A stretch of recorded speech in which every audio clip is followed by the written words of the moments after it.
Hi hello guys, இன்னைக்கு காலையில் முல்லைப்பூ பறிக்கிறதுக்காக கழனி பக்கம் போனேங்க. போய்கிட்டே இருக்கும்போது பார்த்தீங்கன்னா கிளைமேட்டு சும்மா வேறு லெவலில் இருந்துச்சு.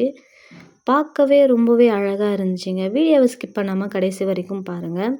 இந்த பனிக்காலம் வந்தாலே கிளைமேட்டு சூப்பராக இருக்குங்க. அதுலேயும் இந்த நெல் பயிர் நட்டு வச்சுருந்தாங்க. அதில் காற்று அடிக்கும் போது பார்க்கவே ரொம்பவே சூப்பராக இருந்துச்சு. முல்லைப்பூ பறிக்கிறதுக்காக சரின்ட்டு போயிட்டே இருந்தேங்க. முல்லைப்பூ தோட்டத்துக்கு வந்தாச்சு. அதுக்கப்புறமா பார்த்தீங்கன்னா, இந்த இயற்கையை ரசிச்சுக்கிட்டே நம்ம கடகடன்னு பூ பறிச்சிடலான்னு சொல்லிட்டு ஃபாஸ்ட்டாக பறிக்க ஆரம்பிச்சிட்டேங்க. யாருக்கெல்லாம் முல்லைப்பூ பிடிக்குமோ அவங்கெல்லாம் வீடியோக்கு ஒரு லைக் போட்டுட்டு ஒரு கமெண்ட் பண்ணி விட்டுருங்க. முக்கியமாக விவசாயம் பண்ண யாருக்கெல்லாம் பிடிக்குமோ அவங்கெல்லாம் வீடியோக்கு ஒரு லைக் போட்டுட்டு ஒரு கமெண்ட் பண்ணி விட்டுருங்க. நானும் முல்லைப்பூ ஃபாஸ்ட்டாக பறிக்க ஆரம்பிச்சிட்டேங்க. முல்லைப்பூ எடுத்துகிட்டு அப்படியே வீட்டுக்கு கிளம்பியாச்சு. யாருக்கெல்லாம் இயற்கையை ரசிக்க பிடிக்குமோ அவங்கெல்லாம் பனிக்காலம் வந்தாலே கிராம பகுதிகளில் போயிட்டு ஒரு 2 நாள் தங்கினா போதும். அப்படியே சொர்க்கம் மாதிரி இருக்குங்க. வீடியோ பிடிச்சிருந்தா லைக் பண்ணுங்கள், ஷேர் பண்ணுங்கள், கமெண்ட் பண்ணுங்கள், சப்ஸ்கிரைப் பண்ணுங்கள்.